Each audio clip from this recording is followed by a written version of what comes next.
I would like to talk to you about the sausage principle. The theory that says if you love something, never find out how it was made. Well, tonight, I would like to show you my sausage. Wait. This is my sausage. The 2014 FIFA World Cup.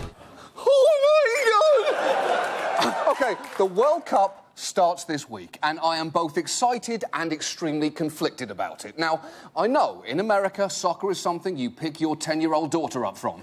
But for me and everyone else on Earth, it's a little more important. Soccer had become Brazil's religion.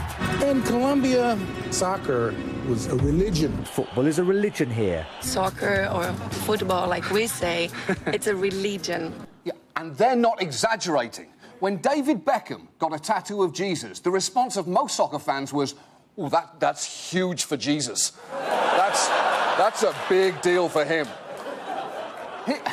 Here's my conflict. The World Cup is one of my favourite things, but it's organised by these guys, FIFA. You either know it as the Fédération Internationale de Football Association, or that soccer video game you have. But for American viewers who may never have encountered them, FIFA is a comically grotesque organisation. In fact, telling someone about the inner workings of FIFA for the first time is a bit like showing someone Two Girls, One Cup. You do it mainly so you can watch the horrified expression on people's faces. Because let's start where FIFA's current World Cup is about to take place, Brazil. Brazilians are excited about everything. This is how they celebrate the fact that it's just about to be Lent. They love the concept of giving up chocolate temporarily. They're also the biggest soccer fans on Earth, so they must be thrilled at the prospect of hosting the World Cup. There's been months of unrest in some of the city's favelas or slums, with clashes between police and residents. Here, people demonstrated against Brazil holding the World Cup. That makes no sense. Why would you be unhappy hosting the thing that you love the most in all the world? The government has spent more than $11 billion getting ready. The United States team will play its second game here in the city of Manaus, in this brand new $270 million stadium.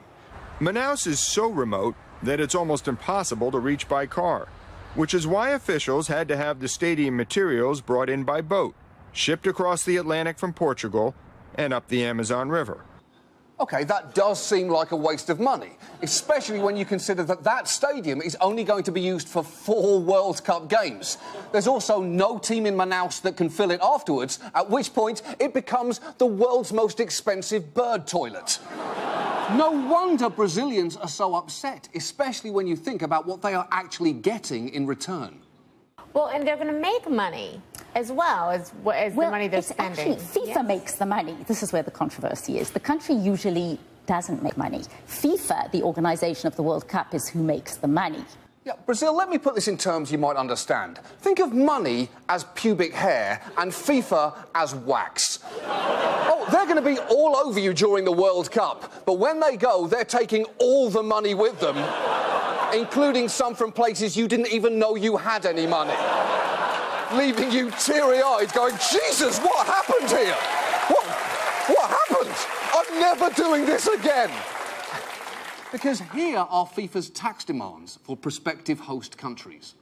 It is FIFA and its FIFA subsidiaries that are fully exempt from any tax whatsoever levied at whatever level, state level, municipality level, all sorts of taxes, consumption taxes, income taxes, you name it, it's all exempt. That's right. By Brazil's own estimates, they're allowing FIFA to forego $250 million in taxes. Somewhere, Wesley Snipes is going, so soccer was the answer. Oh, God. It seems so obvious now. Now, FIFA says they leave a lot behind, which they do, like new laws. Because, you see, once upon a time, Brazil did this. In 2003, the Brazilian government banned alcohol from stadiums because of the enormously high death rate amongst fans. Well, that seems like a good idea. Potentially life-saving, even. The only problem is, Budweiser is one of FIFA's key sponsors, and they sell a product they reflexively insist on calling beer. And FIFA seemed anxious to protect Budweiser from a law designed to protect people, which is why FIFA's Secretary-General went to Brazil with a simple message. I'm sorry to say, and maybe I look a bit arrogant, but that's something we'll not negotiate.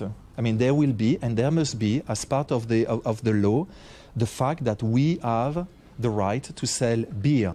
Yes, maybe I look a bit arrogant, but how you say, fuck your laws and your public safety. Is that right? And the amazing thing is here, FIFA won.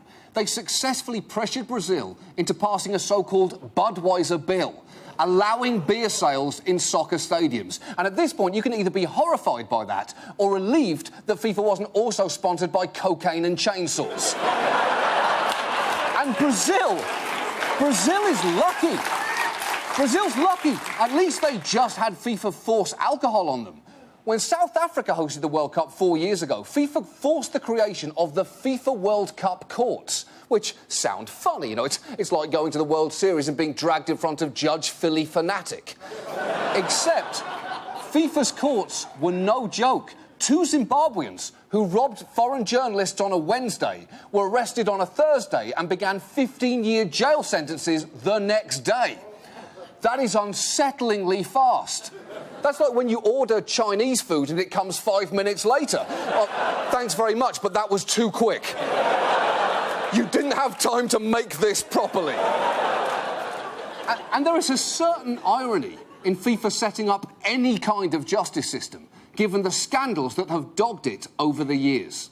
Football's governing body has tried to tackle its shady inner workings by suspending 2 executives on corruption charges. The FIFA scandal rumbles on. Jack Warner, who was at the centre of bribery accusations, has resigned as vice president. There's been so many corruption scandals that FIFA have had to deal with. Bribery and FIFA go together like peanut butter and jelly. Yeah, but they shouldn't, though. Peanut butter and jelly are supposed to go together. FIFA and bribery should go together like peanut butter and a child with a deadly nut allergy. No, Devon, no! It's for your brother! And if you think FIFA can't get any more cartoonishly evil, this is their headquarters' actual boardroom. That's right. FIFA apparently modelled where they meet on the war room from Dr. Strangelove. That is Exhibit A for an organisation that does not give a shit what you think about them. And yet, the head of FIFA maintains that they are merely a humble, non-profit organisation. We are a non-profit organisation, and we have to remain a non-profit organisation. A non-profit with over $1 billion in the bank. Yeah, but this is a reserve. A reserve? A reserve of $1 billion. When your rainy day fund is so big, you've got to check it for swimming cartoon ducks. You might not be a not-profit anymore. That, by the way, the man you just saw is Sepp Blatter, and even his name should have been a red flag. If your name is Sepp, at the bare minimum, you've strangled someone in a bar fight. That's just a fact. And let me just give you a taste of Sepp Blatter as a human being. Recently, he was asked, how should women's soccer be made more popular? He said, well, they should wear shorter shorts.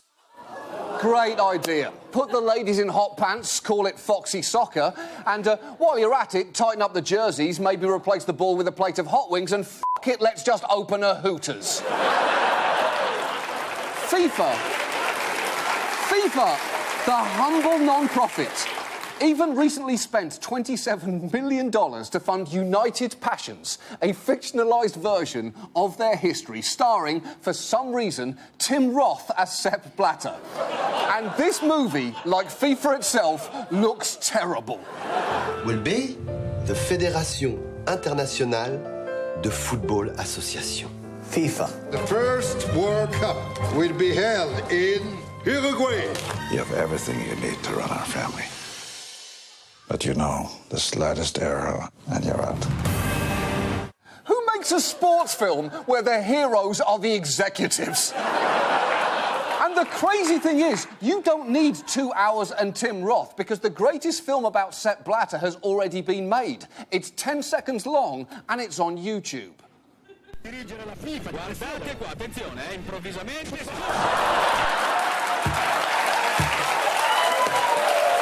is wonderfully.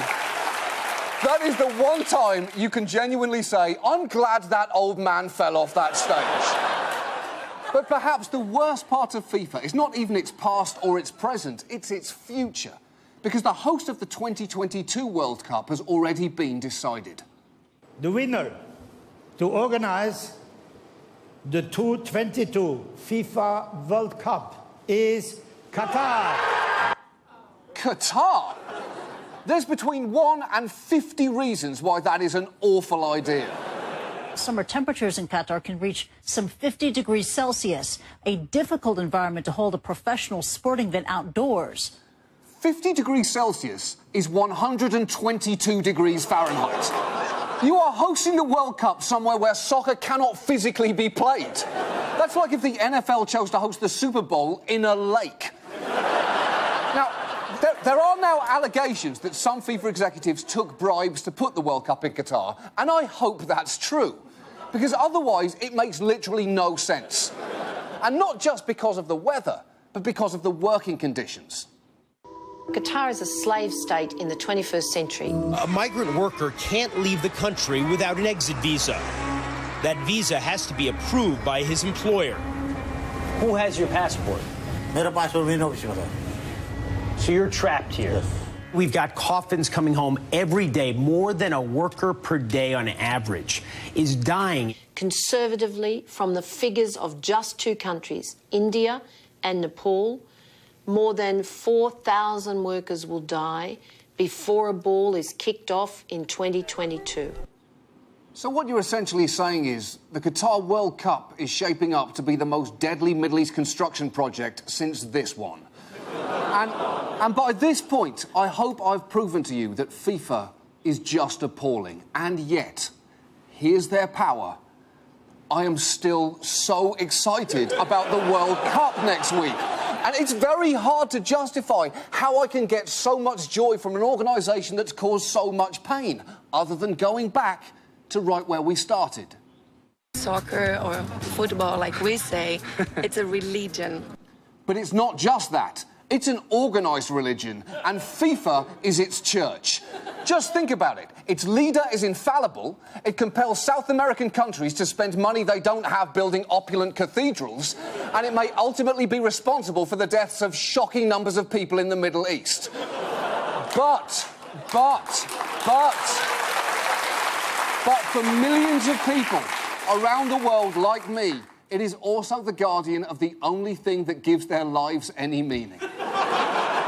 And if that comparison does not make Americans love soccer, then frankly, nothing will.